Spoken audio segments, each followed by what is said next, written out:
मान्यवर साहब श्री काशीराम जी ने खरगे जी जैसे नेताओं के लिए एक नाम दिया है, चमचे। याद है आप सबको चमचे?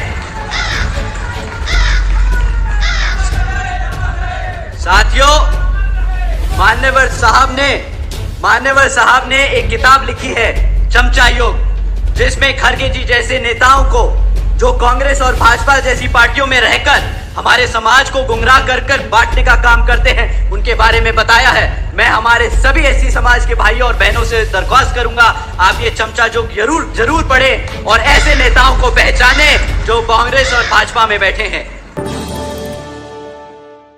साथियों, इस जजमेंट के तहत अब राज्य की सरकारें SC/ST के अंतर्गत आने वाले अपनी मर्जी से अपने राजनीतिक लाभ के लिए अपनी मर्जी से किसी भी SC/ST जाति को आरक्षण का लाभ दे सकती है और अपनी ही मर्जी से छीन भी सकती है, यह कहकर कि ये जाति के लोग पैसे से संपन्न हो चुके हैं तो इनको आरक्षण की जरूरत नहीं।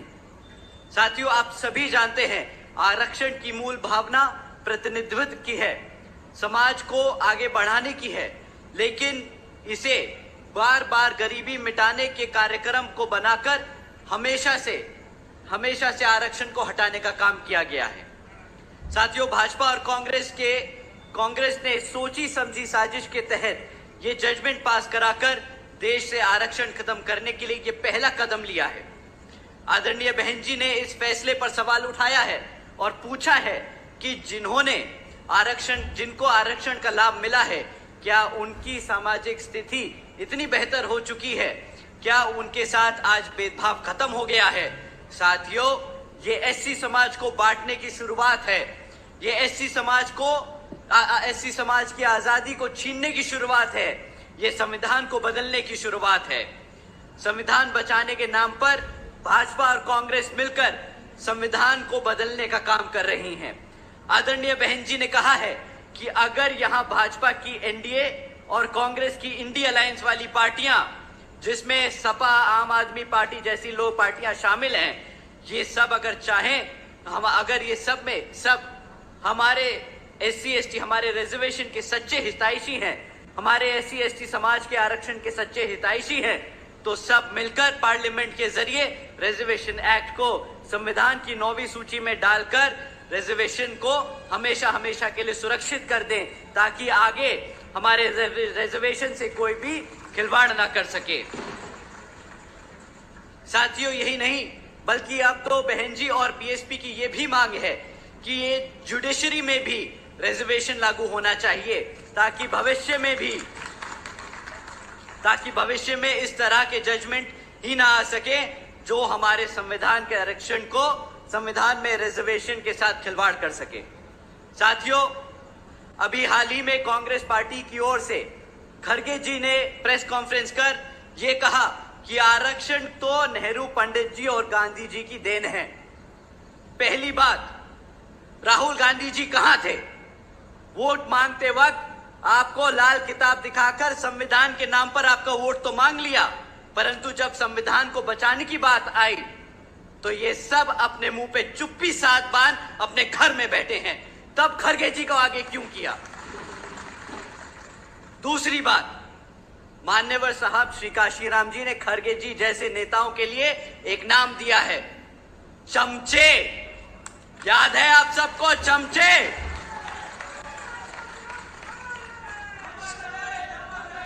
साथियों, मान्यवर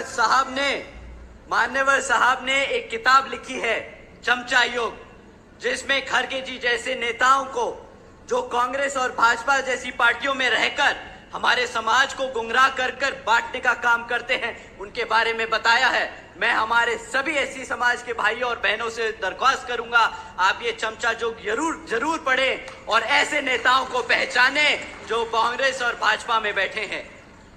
तीसरी बात, पंडित नेहरू जी और गांधी जी आरक्षण के इतने खिलाफ थे, ये लोग तो दलितों के भी इतने खिलाफ थे कि जब संविधान कमेटी के सदस्यों को चुन के भेजा जा रहा था, तो बाबा साहब जी जिस लोकसभा से चुन के गए संविधान कमेटी में, इन लोगों ने वही कॉन्स्टिट्यूएंसी को, वही लोकसभा को पाकिस्तान में भेजने का काम किया और बाबा साहब को पाकिस्तान की संविधान कमेटी में भेजने का काम किया। साथियों, जो लोग बाबा साहब को भारत के कॉन्स्टिट्यूशन संविधान में न लिखने देने की कोशिश करते रहे, आपको लगता है कि क्या वो हमारे संविधान या हमारे आरक्षण के हितैषी रहे होंगे? आप ही बताइए, क्या लगता है आपको पंडित नेहरू या गांधी हमारे आरक्षण के हितैषी रहे? साथियों, बाबा साहब को अंग्रेजों की मदद से भारत की संविधान कमेटी में भेजा गया था, ना कि इन पंडित नेहरू या गांधी जी की वजह से। आप लोगों को जानकर हैरानी होगी कि उस समय भी इन लोगों ने बाबा साहब को खूब परेशान किया, जिन्होंने बाबा साहब के सेक्रेटरी को बाबा साहब के खिलाफ खड़ा कर उन्हें हराने का काम किया। आपको लगता है ऐसी कांग्रेस पार्टी या ऐसी भाजपा पार्टी आपके संविधान के हितैषी हैं या आपके हितैषी हैं, जो आपके बाबा साहब को सम्मान ना दे सके, जो आपके बाबा साहब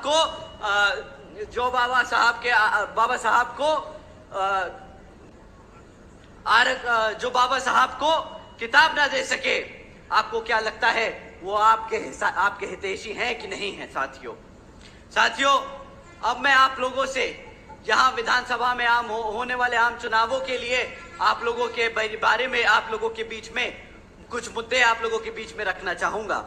साथियों, पिछले 10 सालों में यहाँ हरियाणा प्रदेश में भाजपा की सरकार चल रही है और अब जब चुनाव हमारे सर पर है, तो ये भाजपा के लोग आप लोगों के बीच में आकर आपसे आपका वोट मांगने का काम करेंगे। परंतु मेरी दरख्वास्त है कि आप इनसे कुछ जरूरी मुद्दों पे इनसे सवाल करें वोट डालने से पहले। मैं आप लोगों से जाति और धर्म के आधार पर वोट मांगने को नहीं कहूंगा। मैं आपसे कहूंगा कि आप इनको शिक्षा के मामले में पूछें, आप इनसे रोजगार के मामले में पूछें, आप इनसे महंगाई के बारे में पूछें। साथियों, अगर हम शिक्षा की बात करें तो पिछले 10 सालों में यहाँ पर सरकार ने 5000 से ज्यादा प्राइमरी स्कूल्स बंद करने का काम किया है। एक तरफ हमारे बच्चों की पढ़ने की संख्या बढ़ रही है, तो दूसरी तरफ इन्होंने हमारे बच्चों के स्कूल बंद करने का काम किया। साथियों, आप जानते हैं कि क्या पिछले 10 सालों में 2200 सीनियर सेकेंडरी स्कूल बचे हैं यहाँ हरियाणा प्रदेश में, जिनमें से 1000 से ज्यादा स्कूलों में प्रिंसिपल्स की नियुक्ति नहीं करी गई है।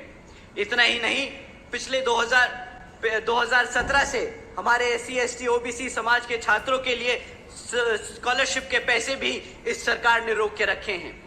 साथियों, जब आपके बच्चों के स्कूल बंद कर दिए जाएंगे, जो आपके बचे हुए स्कूल हैं वहां पे शिक्षक नहीं छोड़े जाएंगे पढ़ाने के लिए, हमारे बच्चों की स्कॉलरशिप के पैसे नहीं दिए जाएंगे, तो आप ही बताइए क्या ये हमारे बच्चों के भविष्य से खिलवाड़ होगा कि नहीं? आप ही बताइए क्या हमारे बच्चों को कमजोर किया जा रहा है कि नहीं? साथियों, बीजेपी के शासनकाल के दौरान शिक्षा के नाम पर सिर्फ एक चीज मिली है हमें। आए दिन पेपर लीक की खबरें हमें सुनने को मिलती रही हैं। साथियों, कोई भी ऐसा सरकारी डिपार्टमेंट नहीं बचा जिसकी भर्ती के पेपर लीक ना हुए हों। साथियों, हकीकत तो ये है कि भाजपा हो या कांग्रेस, दोनों पार्टियां हमारे बच्चों के भविष्य से खिलवाड़ करने की कोशिश करती रही हैं।